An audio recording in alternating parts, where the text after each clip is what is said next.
If you're working on clean air issues, you immediately start to center in on San Bernardino, the most polluted part of the United States. You can see it, and you can smell it, and you can sometimes taste it. The freight and logistics industry is the primary contributor. They told me that my son had respiratory issues. One of the doctors told me, no, it has to do with, the environment. Let's start to explore what's really happening in our city, the narrative versus the truth. It doesn't matter how much the economic benefits are if no one's around to spend it. Since it's mostly people of color in these communities that are being affected by it, they turned a blind eye to it. How far are we gonna let this go? We have to put a stop to this at some point.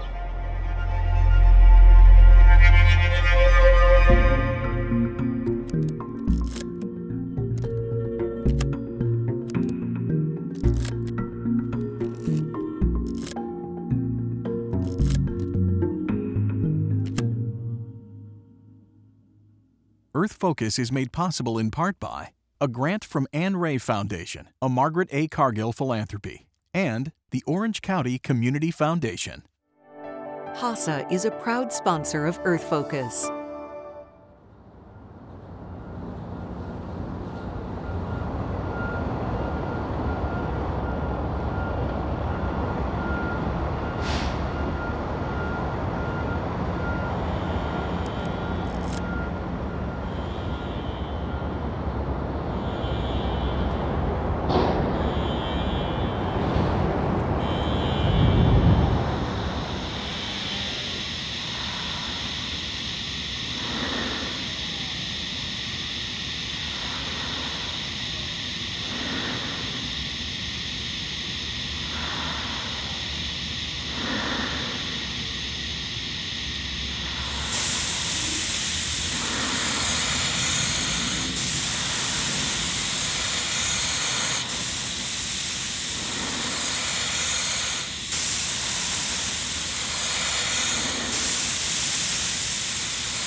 We're gonna go 1, 2. Ready? 1, 2. 1, 2. 1, 2.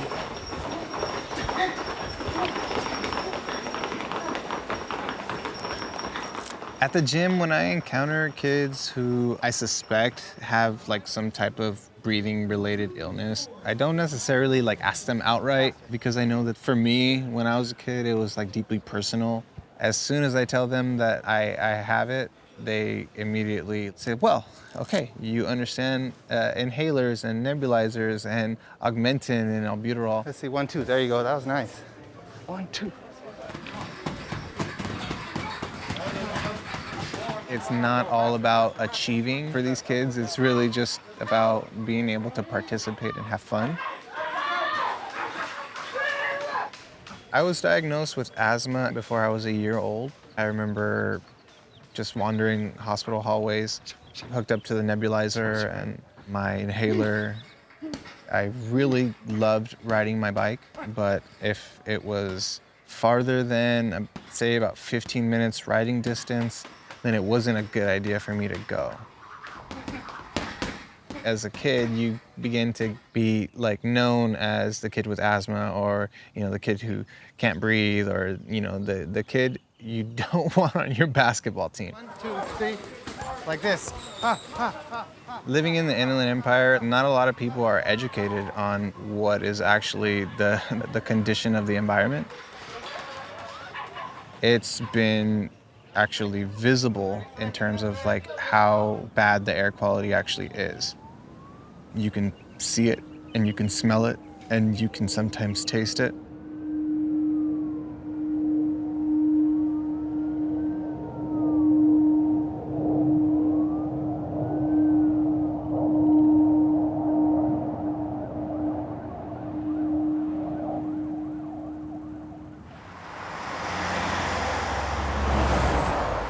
If you're working on clean air issues, you immediately start to center in on San Bernardino. San Bernardino is just east of Los Angeles. It's one of the most polluted, if not the most polluted, part of the United States. You try to figure out what's causing that air pollution. you realize the freight and logistics industry is the primary contributor. Air in San Bernardino, in some ways, is governed by the air quality upwind. That is what is blowing to them from Los Angeles. However, they also produce their own pollution as well. That has to do with land use across Los Angeles and Southern California. Many of those places, because of the cost of land, have been developed in San Bernardino and Riverside counties. You have a lot of local elected leaders who are allowing this to happen. It's probably some of the most explosive growth in warehousing in the country.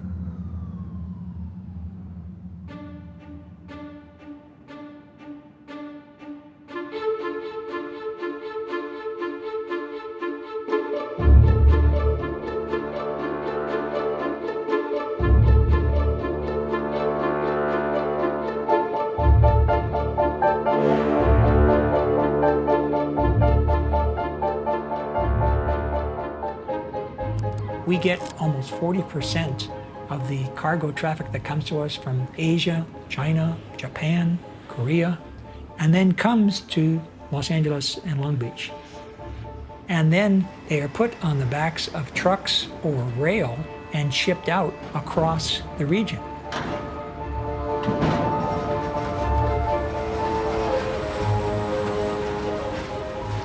We saw e-commerce just boom during the pandemic.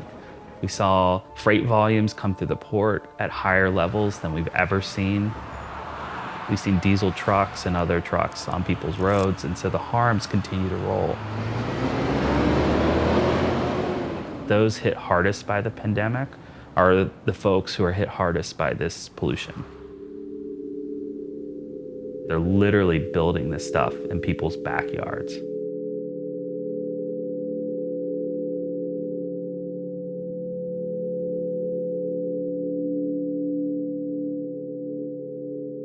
The effects of air pollution are actually much more dramatic and widespread than most people understand. You know, with regard to whether air pollution is associated with asthma, with cancer, with other sorts of health maladies, the information is pretty clear that air pollution is a known carcinogen.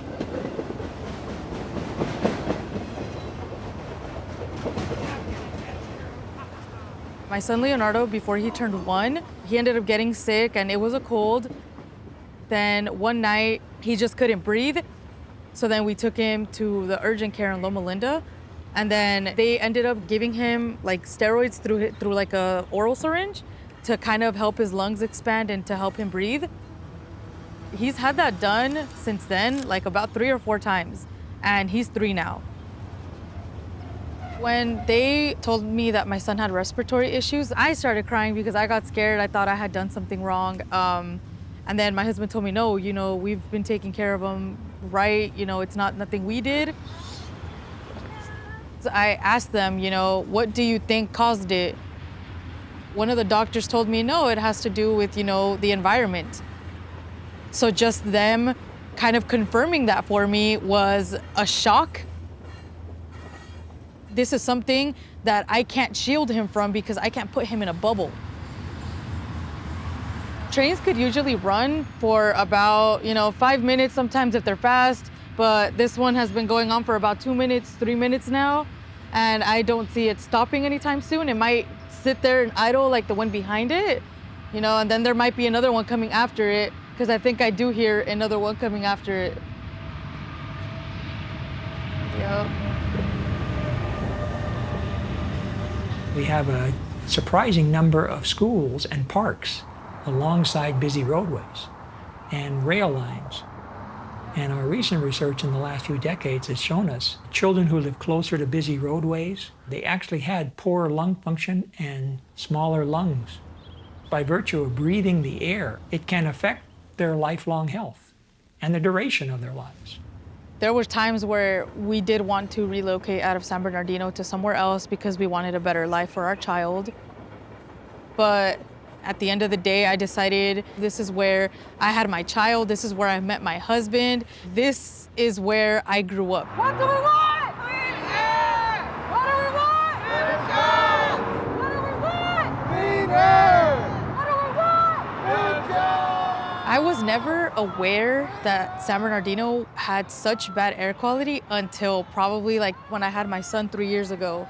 I started to educate myself on what is happening, and then once I looked, I couldn't look away. Since it's mostly people of color in these communities that are being affected by it, which is why, I feel like people don't really care a little bit. Because if it was a different demographic, I believe that it would have been changed a long time ago. Amazon has got to go. Hey, hey. Whoa, whoa.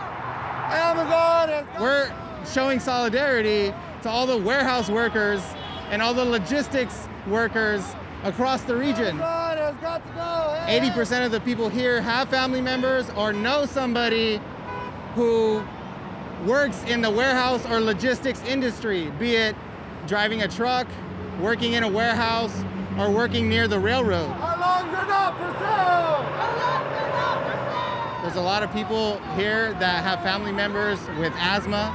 There's people here who have family members who have passed away from cancer. And now there's a growing consciousness about the issue, and people are starting to fight back. In one fell swoop, a lot of these corporations could mitigate the issue of pollution, and they could create a high road job sector. This is what we're putting this banner up today for. Basically symbolize like the region and our fight.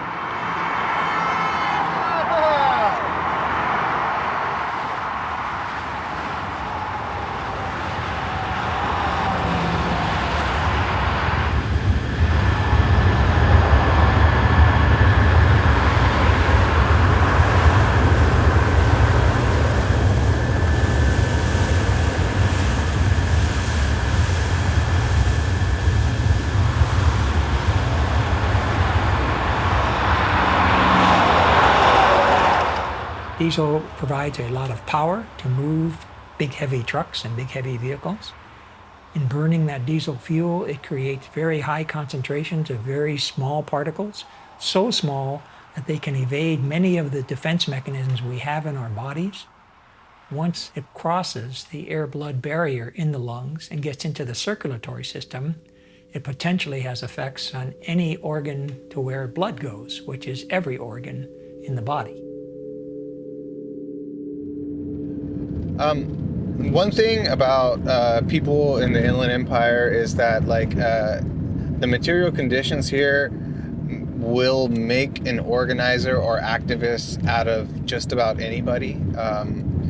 I grew up literally right up the street from the airport, and I can see the planes taking off and landing from my parents' house, my childhood home.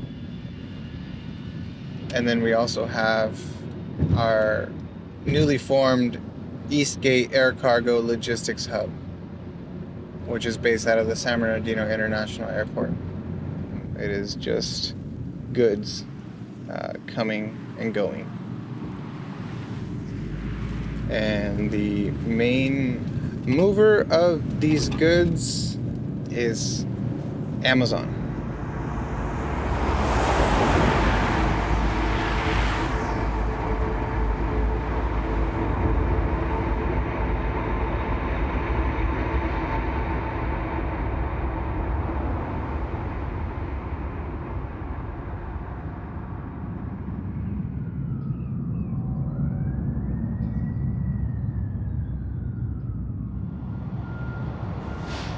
We have a case against the Federal Aviation Administration. That's an agency that approves airport projects. So we filed suit challenging their environmental analysis that was done for this Amazon airport project. One day, my colleague, who's an attorney I work with, finds this one email where the FAA was communicating directly with Amazon about how many airplanes were going to come in and out of this project. So we kind of had this aha moment. They've known that Amazon was engaged very early on in this project, yet they were hiding it. And we filed that lawsuit in the United States Court of Appeals. We were asking the court to stop the projects until they do a lawful environmental review.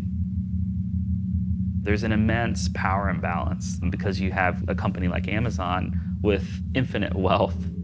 You can't say that these entities can't afford it. They may not want to pay to clean up their pollution and make it safer to breathe.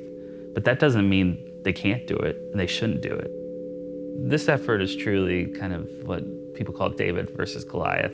Community groups, they're just more nimble. They know their community better. They're communicating with their neighbors about the harms. The passion for San Bernardino and their community, Amazon doesn't have that. They will never have that.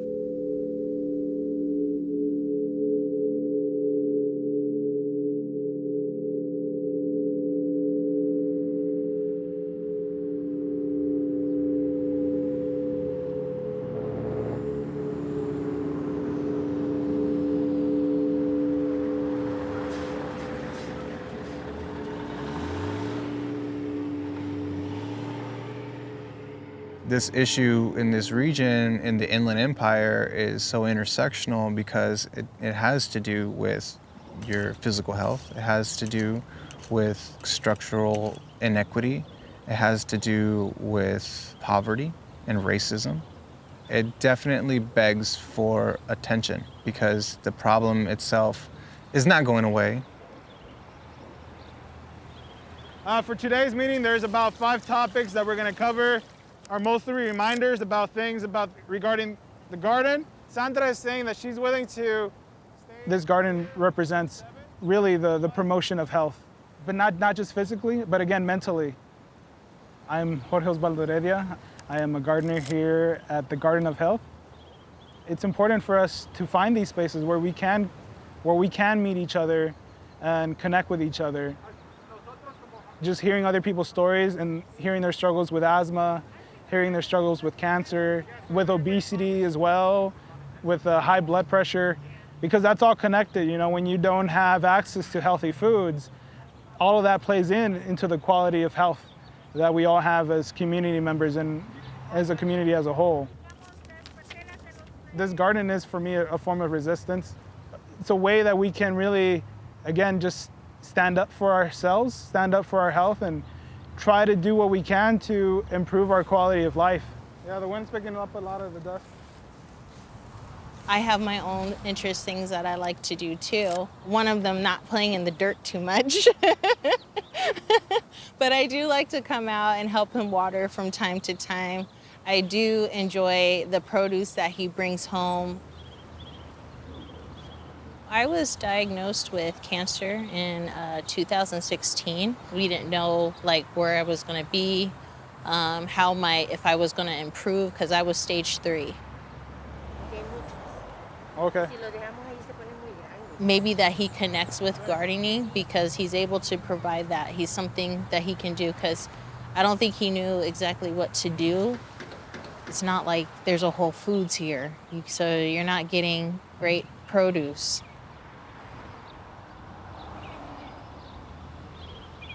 I was working at a warehouse when my wife was diagnosed. You're working 10 hours at a warehouse. You're discouraged from interacting with other people, and it's a very lonely living. These warehouses are massive. I was moving throughout the whole warehouse, and it was empty. It's like I wouldn't see anybody down the aisles. That was kind of I'm kidding. But that was kind of again, I was working there and I was crying. I'm walking through these aisles crying because I don't know what the future looks like. I'm very uncertain in what the future looks like. How far are we going to let this go? We have to put a stop to this at some point. There's 2 different types of oleander. That one, there's a bushel. They grow into a tree. Oh, yeah. Here, let me get this edge. I want to pull some of this dirt over here. I grew out of asthma around 15. I kind of hit the ground running as a teenager. Once I kind of understood that I got my lungs. Yeah, so anyway. I have a hard time accepting that my dad he's going through the same thing that I experienced. He thought that they were gonna probably grow that way. His doctor actually told him that the environment that we're in is actually actively contributing to the decline in his ability to breathe. Well, I moved here in 1970, In 1970, San Bernardino was still regular community. I've seen it now. We're here in 21, and we got trillions of trucks taking over our streets, tearing up our roads. Little by little, before you know it, if your eyes are closed, and next thing you know, wow, look at that big warehouse. Why are they building right here, not even 2 miles away? They have a monster warehouse. And that's where people live.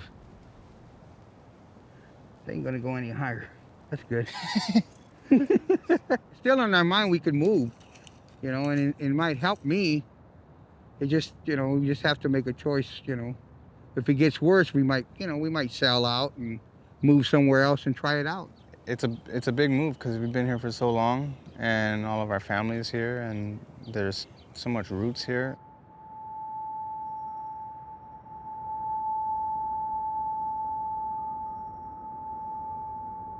We believe the only way we're gonna get out of this air quality crisis is if we shift to zero emissions, particularly in the freight industry, as soon as possible.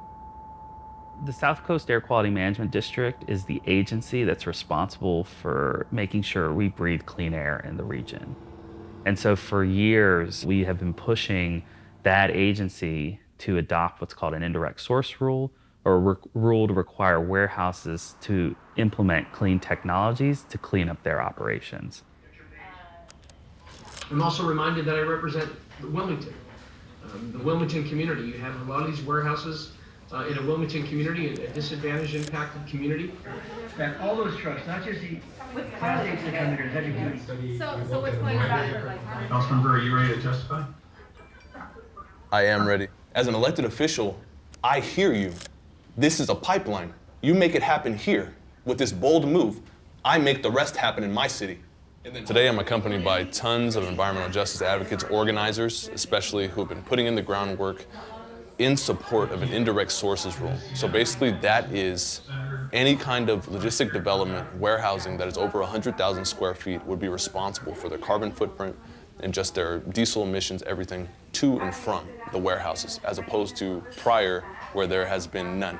But the reality is that without this rule being implemented, nothing is going to change. The logistics industry will continue to rule the region and nothing will ever get better when it comes to our health. It doesn't matter how much the economic benefits are if no one's around to spend it. The indirect sources rule, if that passes today, it would be the first type of legislation, policy, that is actually enforceable. Today they're voting on that finally. Those trucks are still going to be on our freeways and they're still going to be spewing diesel because nothing in this rule gets rid of diesel trucks. They'll be replaced here by other warehouses. I don't think she understands what the indirect source rule means because she's. Oh my gosh. That's why I'll be voting against it. I appreciate my colleagues. Okay, so she retired. She used to be the white chair. We just have to connect the dots and let's start to dig into the employment practices. Let's start to talk about the wages. Let's start to talk about the temporary employment. Let's start to explore what's really happening in our city and the narrative versus the truth. But just the attempts to get logistics to be responsible for their footprint and what they do to our communities, 6+ years. With that, would the clerk please call the roll? Here we go. Supervisor Fuel. Aye. Yeah. Mayor Pro Tem McCallum. Roll. Oh, Vanessa Delgado said yes.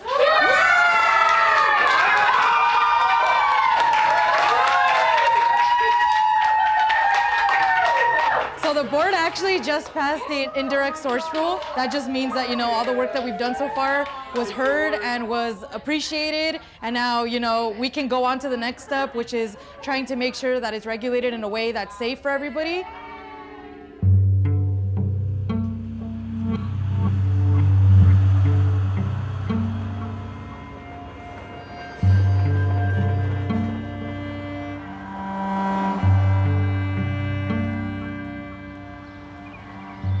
This is where, you know, I built my life pretty much. And I feel like this is why I fight so hard for my community, because this is my home. So if we all are able to come together and to realize the impact that we can all do by coming together, I think we can really make a difference on how this story continues to unfold.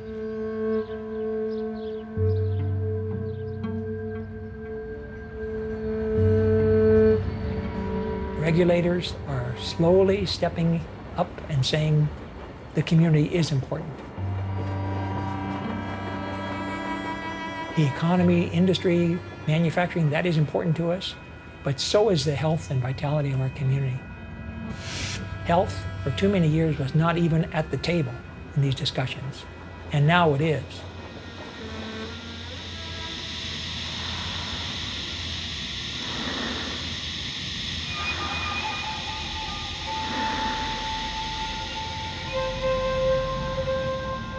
It's difficult to envision an environment for a family in San Bernardino. It's obvious that like the air is getting worse, and I want to have children of my own. It encourages me and it motivates me to find every single alternative solution so that like everybody can live a comfortable life.